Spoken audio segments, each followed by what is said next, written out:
One class rest part merchant force circuit diagram के rest part पर लोग बात करेंगे।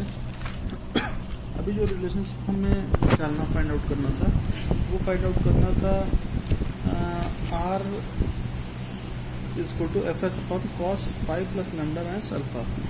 ये कैसे फाइंड आउट किया गया ये देखेंगे तो आप मर्चेंट फोर्स सर्किट डायग्राम हमने आर और एफ एस के बीच में फाइंड आउट करना था। देख रहे हैं ये आर ये मेंशन किया गया है और ये आपका एफ एस मेंशन किया गया है। तो इस एफ एस शेयर प्लेन पे जो फोर्स लग रहा है शेयर फोर्स और इस आर रिजल्टेंट फोर्स के बीच का एंगल सबसे पहले फाइंड आउट करेंगे। उसके बाद हम ये कहेंगे कि इस आर को प्रोजेक्ट करेंगे एफ एस के डायरेक्शन में, जैसे यहाँ पे हमने दिखाया था पिछले उसमें। तो कैसे कर रहे हैं अभी आई थिंक ये अच्छा इसको ऐसे कर देंगे हम, ये आप बना दे रहे हैं ये ज़्यादा बेहतर है। ये एक्सपेरिमेंट मिटा दें पहले, इसको मिटा दें, बाकी तो फिर आसानी से आप क्लियरली समझाया जा सकता है। ये देखिए ये आपका आर फोर्स है, ये वाला आर फोर्स है और ये आपका बेसिकली एफ एस है। इन दोनों के बीच का एंगल क्या है, ये एंगल देख रहे हैं, ये लैम्डा माइनस अल्फा है, ये फाई है। तो इन दोनों के बीच का angle 5 plus lambda minus alpha हो जाएगा। देखिए 5 प्लस लैम्डा माइनस अल्फा इन दोनों के बीच का एंगल, आर और एफ एस के बीच का एंगल। आर का प्रोजेक्शन एफ एस के डायरेक्शन में क्या होगा, R cos 5 plus lambda minus alpha बराबर एफ एस, ये तो होगा R cos 5 plus lambda minus alpha. ये देखिए यहाँ पे भी बनाया गया है, देख रहे हैं ये क्या है, R cos 5 plus lambda minus alpha बराबर एफ एस, ये होगा। तो इसको कैसे लिख सकते हैं, R is equal to cos F S upon cos 5 plus lambda minus alpha, ऐसे लिख सकते हैं ना। देखिए यहाँ पे ये मेंशन किया गया है, ये जो मेंशन किया गया है यही मेंशन किया गया ना, R is equal to F S upon cos 5 plus lambda minus alpha, यहाँ से आ जाएगा। ठीक है, ये चीज़ ये नीचे आ जाएगा। तो R equal to F S upon cos 5 plus lambda minus alpha ऐसे हो जाएगा। फिर बात करेंगे कि भाई एफ सी के डायरेक्शन में प्रोजेक्शन अगर आर का किया जाए तो यहाँ पे हमने बनाया था पिछले वीडियो में, थोड़ा डिस्कस किया था। ये देखिए आर का प्रोजेक्शन एफ सी के डायरेक्शन में, एफ सी और आर के बीच में एंगल जो है वो लैम्डा माइनस अल्फा है। देखिए क्या है, lambda minus alpha F C और आर के बीच में। तो यहाँ पे बनाया गया है एफ सी और आर के बीच में एंगल होगा लैम्डा माइनस अल्फा। आर का प्रोजेक्शन एफ सी के डायरेक्शन में क्या होगा, R cos lambda minus alpha बराबर एफ सी हो जाएगा। तो यहाँ पे देखिए आप जो वैल्यू आपको दिख रही होगी, क्या दिख रही है, देखिए R cos lambda minus alpha equal to F C, ये मिल गया इक्वेशन नंबर 10। अब equation number 11 F T equal to R sine lambda minus alpha कैसे मिलेगा, ये देखिए ये भी उसी तरीके से सिंपली है, तो इसमें बहुत बड़ा ट्रिक नहीं है। हाँ ये देखिए आपका एफ टी और आर के बीच का एंगल हमको देखना ना, एफ टी ये है आर ये है, इनके बीच का एंगल क्या होगा, ये देख लीजिए इसमें ये आपका एफ टी वर्टिकल है और ये आर है।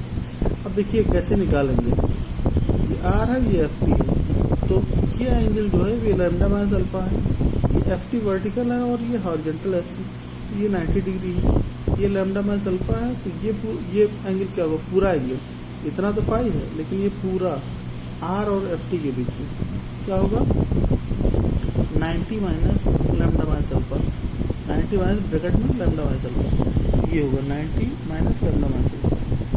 ये है आपका एफ टी और ये है आर। तो आर का प्रोजेक्शन एफ टी के डायरेक्शन में क्या होगा, R cos 90 minus lambda minus alpha, तो cos 90 minus lambda minus alpha क्या हो जाएगा, साइन लैम्डा माइनस अल्फा हो जाएगा। तो एफ टी बराबर क्या हो जाएगा, R sine lambda minus alpha. यही चीज़ आपको यहाँ पे देखने को मिल रही है। R sine lambda minus alpha इसके बराबर एफ टी के बराबर 11।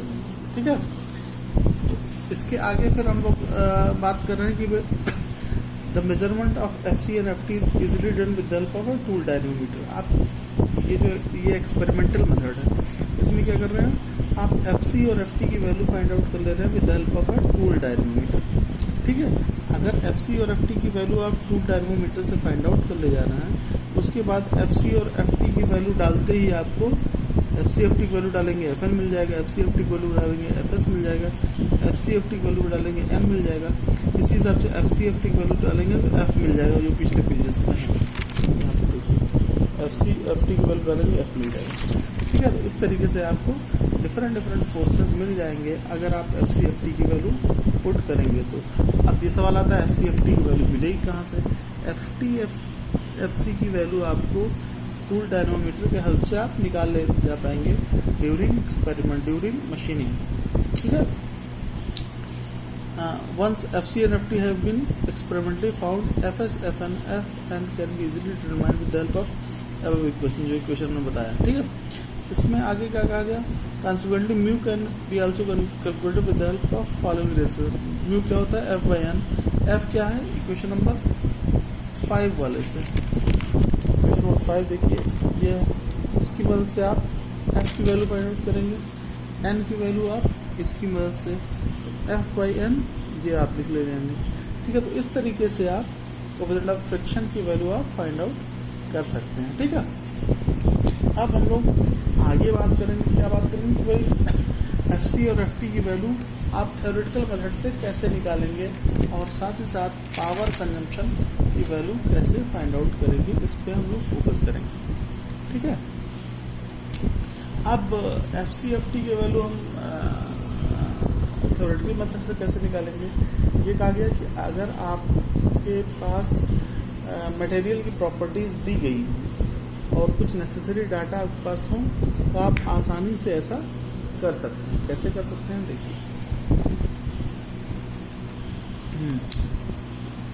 However, FCFT can be determined theoretically when the material properties and another necessary data are given. Merchant attempted to do this in the following ways. Merchant साहब ने ऐसा किया, क्या किया उन्होंने कहा if tau s is the ultimate shear stress, क्या कहा गया, अगर tau s ultimate shear stress है, the work material then ultimate shear stress of the work material then the shear force Fs along the shear plane can be written as Fs equal to this। ये कैसे आया? अब फिर हम उसी figure पे आते हैं। आप बहुत ज़्यादा हॉच वैसे हो गया है, तो वैसे इस फिगर, ये बेसिक फिगर है। इस फिगर में ये प्लेन आपका शेयर प्लेन, इस पे जो ये फोर्स लग रहा है वो है Fs। देख रहे हैं, ये फोर्स कौन सा है आपका, Fs है। देख रहे हैं, Fs है। इस प्लेन पे जो फोर्स लग रहा है वो है आपका Fs, इसको बोलेंगे शेयर फोर्स। और कहा यह जा रहा है कि अगर अल्टीमेट शेयर स्ट्रेस की वैल्यू आपको पता है, अल्टीमेट शेयर स्ट्रेस की वैल्यू पता है, तो Fs कैसे फाइंड आउट करेंगे। तो आप ये जानते हैं कि शेयर स्ट्रेस अगर आपको पता है तो शेयर फोर्स फाइंड आउट करने के लिए उसको एरिया से मल्टीप्लाई करते हैं। अब वो किस वाले एरिया से मल्टीप्लाई करेंगे, वो मल्टीप्लाई हम लोग करेंगे अलोंग द सरफेस वाले एरिया से। मतलब शेयर स्ट्रेस को जब आप बात करेंगे, शेयर स्ट्रेस से रिलेटेड जब बात करते हैं, तो आप ये देखते हैं कि जिस सरफेस पे शेयर फोर्स लगता है, मान लिया शेयर स्ट्रेस कैसे कहेंगे, फोर्स पर यूनिट एरिया। अब वो एरिया कौन सा है, जिस सरफेस पे शेयर फोर्स लग रहा है। ठीक है, तो इसका मतलब अलोंग द फोर्स, जिस सरफेस पे फोर्स लग रहा है उसी सरफेस को हम लोग एरिया में कंसिडर करेंगे। अब मान लिया कहा गया अल्टीमेट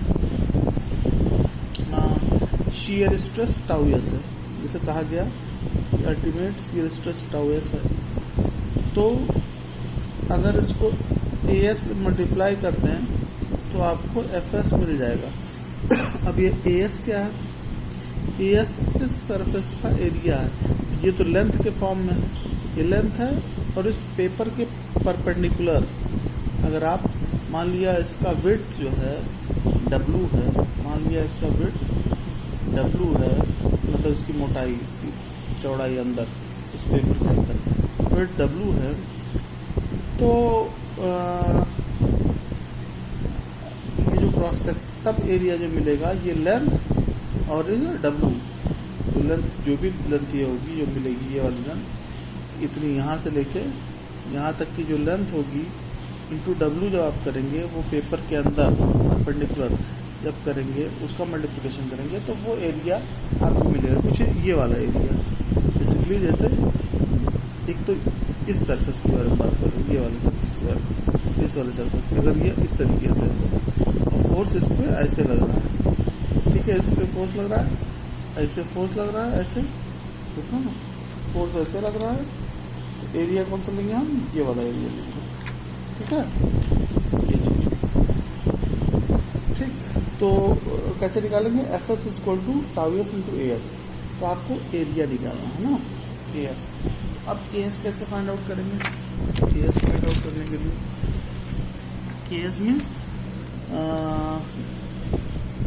along द जिस सरफेस पे फोर्स लग रहा है उसी का एरिया निकालना है। तो सबसे पहले हमको इसका लेंथ फाइंड आउट करना है, तो लेंथ हम कैसे फाइंड आउट करेंगे, इसी चीज़ को हम ये ध्यान रखिएगा, फिगर इसी को हम कहीं और बना रहे हैं, तब आप समझ जाएंगे आसानी से कैसे हम लोग फाइंड आउट करेंगे, ठीक है। यहाँ पर हम इसी कोशिश को बनाना ठीक है, आसानी से आपको बताया जा सके, पास की जो दूसरा फिगर रहेगा तो आसानी से आप समझ जाएंगे। अब ये जो लेंथ है ये चीज यही हमको निकालना है, तो हम ये बना देना है, ठीक है, ये हमने बनाया, ये वर्टिकल लाइन और ये हॉरिजॉन्टल, इस तरीके से हमने बनाया। तो ये इसको जब आप एक्सटेंड करेंगे, इसको जब एक्सटेंड करेंगे, इसको एक्सटेंड जब करेंगे, ये जो लंबाई होगी ये T1 होगा, इसका मतलब इसको बोलेंगे अनकट थिकनेस। मशीन्ड सरफेस के एक्सटेंशन, तो इस पॉइंट से आप परपेंडिकुलर ड्रॉ करेंगे तो ये जो लेंथ होगी, ये जो लेंथ होगी ये होगी T1, और इसी को बोलेंगे अनकट थिकनेस। ये क्या है, T1, और ये होगा अनकट थिकनेस, ये आपका T1, और उसको बोलेंगे अनकट थिकनेस। ये T1 क्या है, इस पॉइंट से इसको जब एक्सटेंड करेंगे तो जो परपेंडिकुलर ड्रॉ होगा वही आपका T1 है, इसको अनकट थिकनेस बोलते हैं। इसको हम पहले वीडियो में, इससे पहले जब वीडियोस पे बात हम लोग कर रहे थे तो इन सब पे बातें हो चुकी थी, तो ठीक है एक बार और हम लोग इस पर डिस्कस कर लेंगे कि अनकट थिकनेस किसको हम बोल रहे हैं। ये जो इस फिगर में जो ये SM है, ये SM, यही अनकट थिकनेस, T1 क्या है, अनकट थिकनेस, मतलब मशीन्ड सरफेस के एक्सटेंशन, इसको बढ़ाइए और ये परपेंडिकुलर यहाँ से इस पॉइंट से ड्रॉ कीजिए, ये प्लेन आपका शेयर प्लेन है, ठीक है। तो ये SM आपका अनकट थिकनेस है, इसको T1 से रिप्रेजेंट कर रहे हैं, ठीक है। अब वो आगे बात करनी इसमें, तो ठीक, हाँ ये हो गया, तो ये T1 है, ये अनकट थिकनेस है, ठीक है। और ये एंगल आपका क्या है, ये एंगल आपकी फाई एंगल, ये एंगल फाई है, इसका मतलब शेयर एंगल है। उसको नाम दे देते हैं कुछ हम लोग, मान लेते हैं ये A, B और C।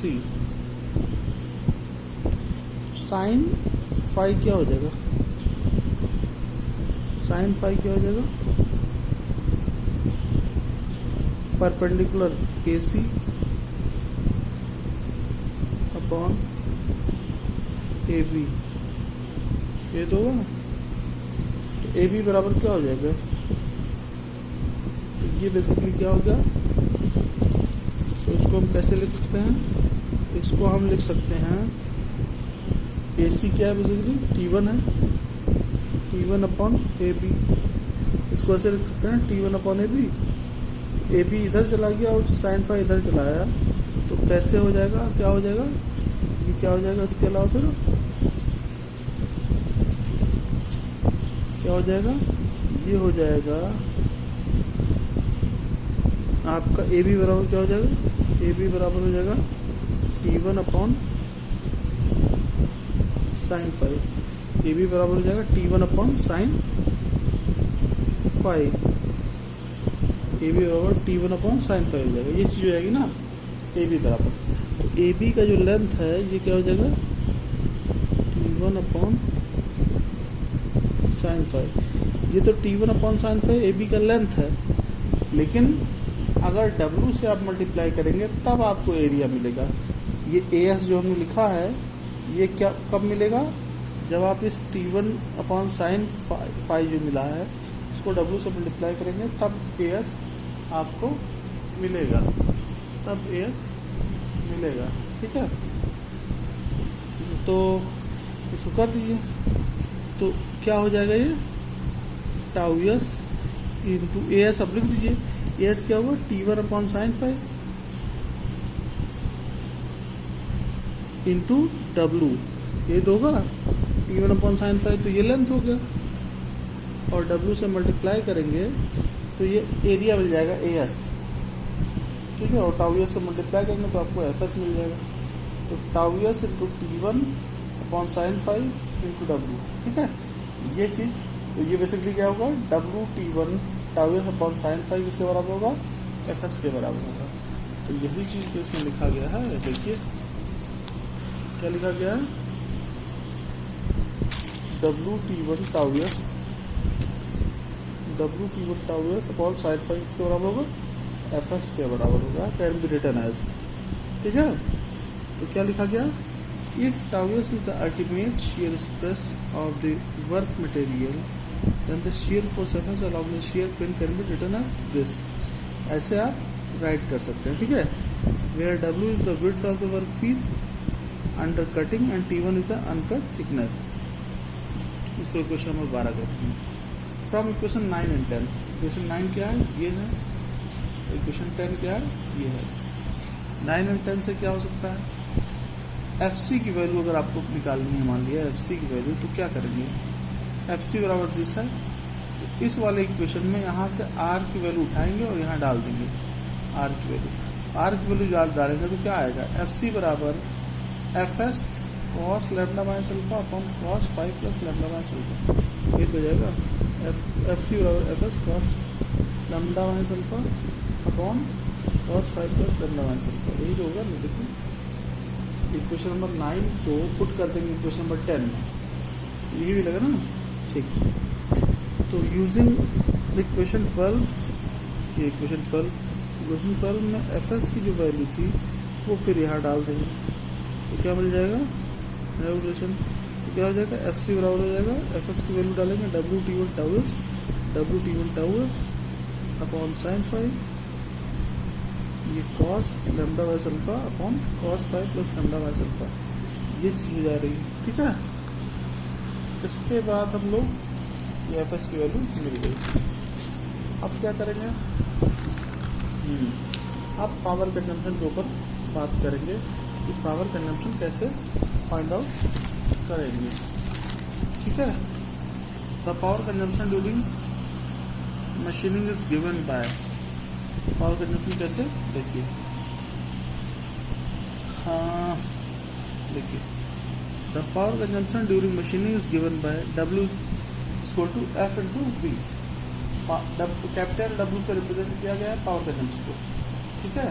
FC इंटू V क्यों कहा गया, FC जो फोर्स है, कटिंग फोर्स, ये जिस डायरेक्शन में रिलेटिव वेलोसिटी है उसी डायरेक्शन में ये फोर्स लग रहा है, तो जिस डायरेक्शन में रिलेटिव वेलोसिटी है उसी डायरेक्शन के फोर्स को कंसिडर किया जाएगा पावर कंजम्पशन के केस में। क्यों ऐसा कंसिडर किया जाएगा, भाई वर्क डन किधर माना जाता है, उधर ही ना जिधर फोर्स लग रहा होता है, जिधर डिस्प्लेसमेंट हो रहा होगा, जिधर डिस्प्लेसमेंट हो रहा होगा फोर्स भले उसके अपोजिट डायरेक्शन में लग रहा हो, उससे कोई मतलब नहीं, लेकिन जिधर डिस्प्लेसमेंट हो रहा है उस डायरेक्शन वाले फोर्स को कंसिडर किया जाएगा वर्क डन के केस में ना, ये होता है। तो अब यहाँ पे देखिए, चूंकि ये बॉडी है ये इधर मूव कर रही है, जो FC है वो आपका FC इसी डायरेक्शन में लग रहा ना, कटिंग फोर्स जो है जिस डायरेक्शन में रिलेटिव वेलोसिटी है उसी डायरेक्शन में कटिंग फोर्स FC लग रहा है, ठीक है, यही ना। तो इसलिए W = FC × V। इसको अगर आप यूनिट वाइज देखेंगे तो ये भी बड़े इजीली आप समझ में आ जाएगा। जैसे W क्या है आपका, W आपका पावर कंजम्पशन है, W क्या है आपका पावर कंजम्पशन है। अब पावर की यूनिट क्या होगी, पावर कंजम्पशन की यूनिट आप कहेंगे work done per unit time. Power क्या होता है, work done per unit time. अब देखिए FC × V भी वही आना चाहिए। FC क्या है, फोर्स, उसका यूनिट न्यूटन हो गया। वेलोसिटी का मीटर पर सेकंड, तो न्यूटन मीटर क्या हो गया आपका, फोर्स इंटू डिस्प्लेसमेंट, ये हो गया work done per unit time, work done per unit time. तो यही तो हो गया आपका power, work done per unit time, ये हो गया पावर। तो इसको लिख देंगे ऐसे FC × V। FC यहाँ पे V और ये FC वाला टर्म जो आपका पिछला इक्वेशन था, ये वाला इक्वेशन FC की वैल्यू ये है, ये पूरी यहाँ पे V से मल्टीप्लाई कर देंगे, इधर भी V से मल्टीप्लाई कर देंगे और इस पर V से मल्टीप्लाई कर देंगे। तो अगर V से मल्टीप्लाई करेंगे ये आपका पावर मिल जाएगा W, ठीक है। ये W हो जाएगा FC × V। FC पिछला जो भी दिखाए थे वहाँ से वैल्यू देंगे और ये हो जाएगा, ठीक है, ये मिल गया आपको।